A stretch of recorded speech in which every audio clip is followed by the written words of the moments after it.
जय महाराष्ट्र. तर आपला आजचा जो व्हिडिओ आहे तो आहे लाडकी बहीण योजनेच्या अंतर्गत आणि तुमच्या जे कमेंट मला आता आलेले आहेत त्या कमेंट आहेत की ताई आम्हाला ऑक्टोबरचा हप्ता कधी मिळणार आहे, आम्हाला भाऊबीजेची ओवाळणी कधी मिळणार आहे. तर या संदर्भामध्ये मी ऑलरेडी व्हिडिओ शेअर केलेले आहेत, पण आत्ता जी माहिती तुम्हाला देणार आहे सध्या तरी अजून कुठलीही अपडेट आलेली नाही. आणि जेवढं आपल्याला लक्षात येतंय आत्ता त्याच्या अंतर्गत तर मी तुम्हाला सांगते की मला वाटत नाही की तुम्हाला आत्ता जो ऑक्टोबरचा हप्ता आहे तो ह्या 1-2 दिवसामध्ये येईल, कारण अजून तर काही अपडेट आलेली नाही. आणि तुम्हाला सगळ्यांना माहिती आहे सध्या खूप भयानक फटाके वाजत आहेत, त्यामुळं व्हिडिओ शूट करायला पण जमत नाहीये. पण तरी शॉर्ट व्हिडिओमध्ये शेअर करते की आत्ता तरी अजून ऑक्टोबरच्या हप्त्यासंदर्भात किंवा भाऊबीजेच्या ओवाळणी संदर्भात कुठलीही अपडेट आलेली नाही.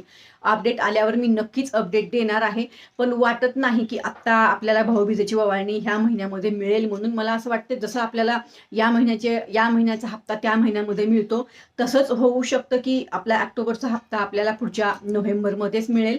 पण समजा काही अपडेट आलीच ह्या 1-2 दिवसामध्ये नक्कीच मी तुम्हाला सांगणार आहे जर काही अपडेट आली तर. पण आत्ता तरी अपडेट आलेली नाही. या संदर्भातच आपला आजचा व्हिडिओ होता. आणि आज सकाळी एक व्हिडिओ खूप महत्त्वाचा मी शेअर केलेला आहे, ज्या महिलांची केवायसी झाली आहे किंवा ज्या महिलांची केवायसी झाली नाही.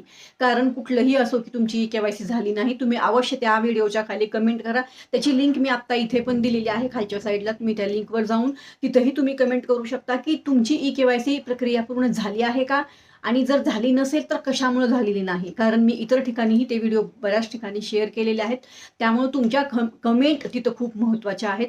तर नक्कीच तिथं कमेंट करा. आणि सध्या तरी ऑक्टोबरच्या हप्त्यासंदर्भात कुठलीही अपडेट आलेली नाही आणि वाटत पण नाही की सध्या अपडेट येईल. पण समजाच माझा तर्क जो आहे तो खोटा ठरला आणि जर अपडेट आली या 1-2 दिवसात तर तुम्हाला देणार आहे. चला तर मग परत भेटू तुमच्याच प्रश्नांवरती उत्तरांचा व्हिडिओ घेऊन. तोपर्यंत धन्यवाद. जय हिंद, जय महाराष्ट्र.